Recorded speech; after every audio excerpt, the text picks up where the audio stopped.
दोस्तों, हम जो इंसान होते हैं ना, हम लोग किसी भी कंडीशन में बुरे वक्त को एक्सेप्ट नहीं कर सकते हैं। दरअसल हमें जब भी खुशी मिलती है तो हमें ऐसा लगता है कि यही तो जिंदगी का सार है, यही हमें मिलना चाहिए। और जब कभी भी दुख मिलता है तो हम बहुत ज्यादा परेशान हो जाते हैं और हम सारा ब्लेम भगवान के ऊपर डाल देते हैं कि जो हमें ये दुख मिला है ये ईश्वर की वजह से ही मिला, ये भगवान की वजह से ही मिला है।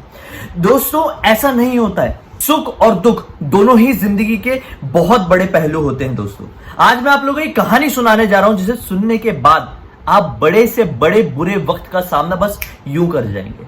आज से बहुत साल पहले की बात है। एक छोटा सा शहर था। वहां पे एक रिक्शा चलाने वाला आदमी था। उसके परिवार में उसकी पत्नी और उसकी बेटी भी थी। वो रिक्शा चलाने वाला आदमी ना बहुत ही ज्यादा धार्मिक प्रवृत्ति का था। सुबह होती थी, अपना रिक्शा लेकर निकलता था।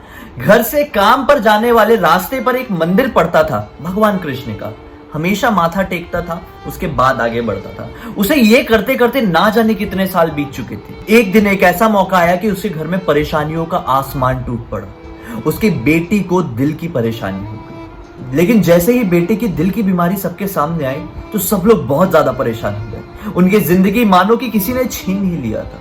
धीरे धीरे करके हालात बिगड़ते चले गए। वो लोग जितने ज्यादा गरीब थे उससे भी ज्यादा गरीब होते चले गए। उनके इस शहर में ना इस बीमारी का इलाज नहीं मिल पा रहा था। डॉक्टर ने कहा कि अगर इसका इलाज करवाना है तो बड़े शहर में लेके जाओ। तो रिक्शा चालक क्या करता है कि अपनी पत्नी और बेटी को लेकर पास के ही एक बड़े शहर में पहुंच जाता है और उसे एक अच्छे अस्पताल में एडमिट करके उसका इलाज करवाने लगता है। धीरे धीरे करके एक ऐसा समय आता है कि उनके सारे पैसे खत्म हो जाते हैं। आखिर था तो एक रिक्शा चालक ही ना, कितनी ज्यादा उसने पूंजी बनाया होगा।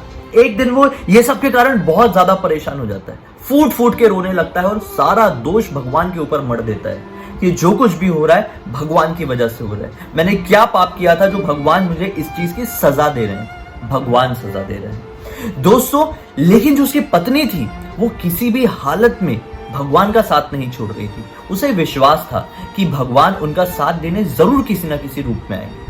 उसी अस्पताल के पास एक और भगवान श्री कृष्ण का मंदिर था।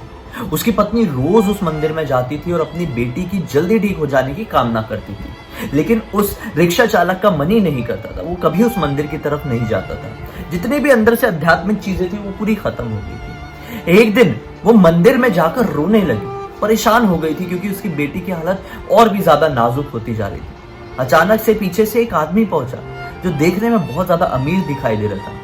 उस औरत ने उस आदमी को पहले कभी नहीं देखा था, लेकिन उस आदमी ने कहा कि देखो, मैं समझ रहा हूं कि तुम्हें कितनी ज्यादा परेशानी है। उस दिन मैंने तुम लोगों को डॉक्टर से बात करते हुए देखा। तुम्हें 1 लाख रुपए की जरूरत है, मुझे बहुत अच्छे से पता है। ये बात तुम किसी को बताओ ना बताओ, लेकिन मैंने ये बात सुना हूं। मैं तुम्हारी मदद करना चाहता हूं। ये लो 1 लाख रुपए का चेक। अगर तुम्हें और भी पैसों की जरूरत पड़ी तो ये रहा मेरा पता। मेरे घर पर आ जाना, मैं तुम्हारी और भी मदद कर दूंगा। उस औरत की आंखों से आंसू छलक पड़े। मुझे विश्वास था कि मेरे भगवान किसी न किसी रूप में मेरी मदद करने जरूर आएंगे या किसी को भेजेंगे। उस आदमी ने कहा, कोई बात नहीं, जब कभी भी जिंदगी में पैसे आ जाए तो ये पता अपने पास संभाल के रखो। इस पते में आकर पैसे लौटा देना। ऐसा कहकर वो वहां पर चली गई। पत्नी आई, अस्पताल में 1 लाख रुपए जमा की और उनकी बेटी का इलाज हो गया। इस कहानी से ये सीख मिलती है कि कितने भी बुरे हालात आ जाए, भगवान का साथ मत छोड़ना। भगवान ये जो कुछ भी कर रहे होते हैं इस दुनिया में, हमारे साथ जो कुछ भी घट रहा होता है वो विधि का विधान होता है। वो एक समय होता है, चाहे समय अच्छा हो या समय बुरा हो, वो टल जाता है। भगवान श्री कृष्ण ने गीता में भी यही कहा है, समय अच्छा हो या बुरा हो वो बीत जाएगा, उसे लेकर मत बैठे रहो, अपने कर्म करते रहो। अर्जुन ने जब अपने परिवार वालों के खिलाफ अस्त्र उठाने से मना कर दिया था, तब भगवान श्री कृष्ण ने उससे कहे थे कि अगर तूने अपने कर्म नहीं किया और सिर्फ फल को लेकर चिंता में बैठे रहा तो तू एक पापी बनेगा, पाप का भोगी बनेगा। इस वजह से दोस्तों, कैसी भी कंडीशन आ जाए जिंदगी में याद रखना, भगवान का साथ कभी मत छोड़ना, क्योंकि यही बात भगवान श्री कृष्ण ने गीता में कहे हैं। जो इंसान मेरे ऊपर मन लगाकर रखता है, मैं उसे वो सब कुछ देता हूं जो उसके पास नहीं है, और अगर उसके पास वो सब कुछ है जो उसे चाहिए तो मैं उसकी हमेशा रक्षा करता हूं दोस्तों। तो इसीलिए भगवान का हाथ कभी नहीं छोड़ो, भगवान पर विश्वास कभी नहीं तोड़ो। कैसी भी कंडीशन आ जाए ये याद रखना, वक्त है, गुजर जाएगा। दोस्तों, इसी पॉजिटिविटी के साथ आज का ये वीडियो स्टार्ट करते हैं। अगर अब तक ये वीडियो अच्छा लगा, मेरी बात एक भी अच्छी लगी तो वीडियो को लाइक कीजिए, फिर आगे बढ़िए। चलिए दोस्तों। 10 रील्स बनाया, 10, मजाक नहीं कर रहा हूं। डेली अभी इंस्टाग्राम में ना डेली के 5 रील्स डालूंगा और लोगों को और भी अच्छे से एंटरटेनमेंट दूंगा। दरअसल दोस्तों बहुत दिनों से मेरा मन कर रहा था, लेकिन ना प्लानिंग नहीं हो पा रही थी यार, क्या करूं कैसे करूं। लेकिन आज सोचा कि आज सुबह से उठते से ही लग जाऊंगा। हालांकि सुबह नहीं, दोपहर हो चुकी है और टाइम हो रहा है 2:30 बजे का, लेकिन मैं 10 रील्स बना के फ्री हो गया। कल का व्लॉग मेरा रेडी हो ही रहा है और शाम का वीडियो मैं 4 बजे तक रेडी कर लूंगा। मतलब पूरा टाइम सेट, और अब मुझे एक्सरसाइज करने का टाइम मिलेगा। तो उम्मीद है कि इस तरह का मेरा स्केड्यूल, इस तरह का मेरा रूटीन अब डेली के लिए बन गया है। चलो अब देखते हैं कब तक ये फॉलो हो पाता है। अभी खाना खाने जा रहा हूँ फिलहाल। लाइटिंग वाइटिंग मस्त सेट किया था, अभी इसको हटा देता हूँ। मेरी बहुत बड़ी पोपट हो गई है। पिछले 3-4 दिन से पता नहीं मेरे साथ क्या हो रहा था। मैं डेली उल्टी टी शर्ट पहन रहा था, लेकिन मैं घर पे ही। लेकिन आज क्या हो गया, आज मैं नीचे आया और नीचे आते से मैंने क्या नोटिस किया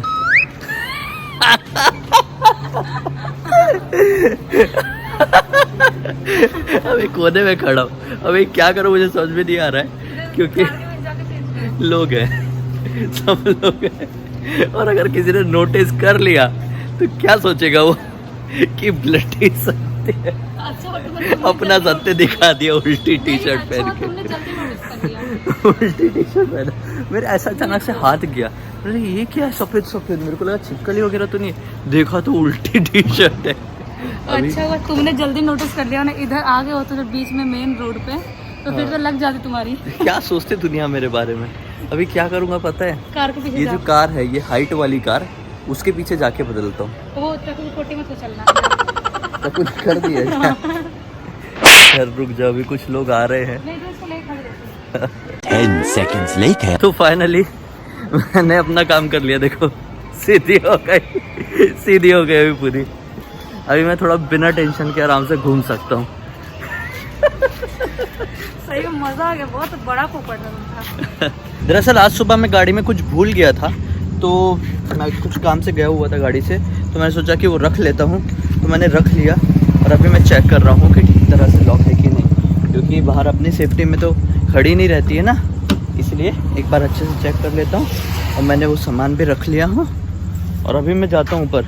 और जब मैं नीचे आया ना, तो पता नहीं रात में ये ब्राउनी और लीची को क्या हो गया था, दोनों मेरे ऊपर चढ़ने लगे। मतलब बहुत ही ज़्यादा खुश हो गए, बहुत ही ज़्यादा एक्साइटेड हो गए कि मैं उनसे मिलने आया।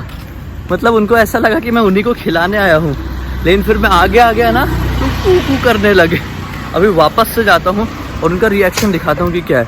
अभी फ़िलहाल बज रहे हैं रात के 1, और रात के 1 बजे कुछ इस तरह का माहौल रहता है सब जगह, बिल्कुल सुनसान, बिल्कुल। और ये रही हमारी बिल्डिंग। टक्कू आज डॉगी लोग नहीं मिल रहे हैं, तो ये फूड का क्या करें, उनके यहीं पे छोड़ दें? चलो उनके लिए कहाँ छोड़ दें, कहाँ रखें, कहाँ रखूँ यार? यहाँ रख दे, तो यहाँ खा लेंगे बेचारे, यहाँ से निकाल के खा लेंगे खुद, है ना टक्कू? देखिए ठीक है ना फूड? ए टक्के, तू तो साले अपनी अलग ही दुनिया में। वहां से ना किसी की लड़ाई करने की आवाज आ रही है, तो वहां ज्यादा ध्यान दे रहा है कि कौन लड़ रहा है। काश मैं भी होता, मैं भी कितने अच्छे से लड़ाई किया होता, कितने अच्छे से भौंका होता, लाइफ सेट हो जाती, मजा आ जाता। अरे अरे अरे अरे अरे अरे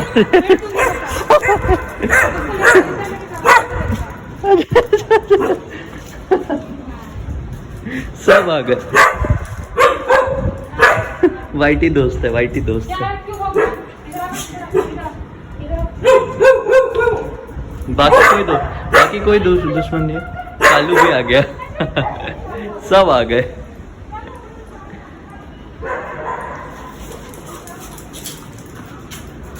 वाइटी आई, वाइटी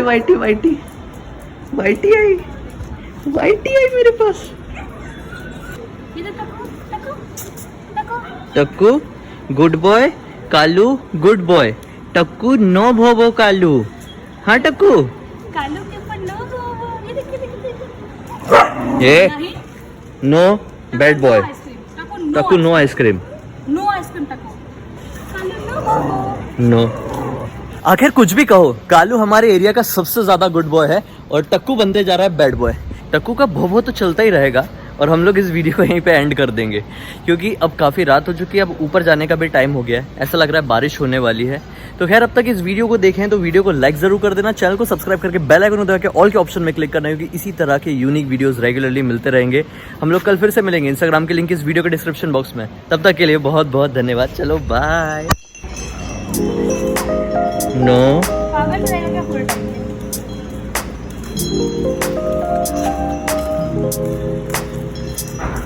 काकू नो आइसक्रीम, कालू आइसक्रीम, काकू नो आइसक्रीम। काकू मामा कर रहा है तो क्यों मामा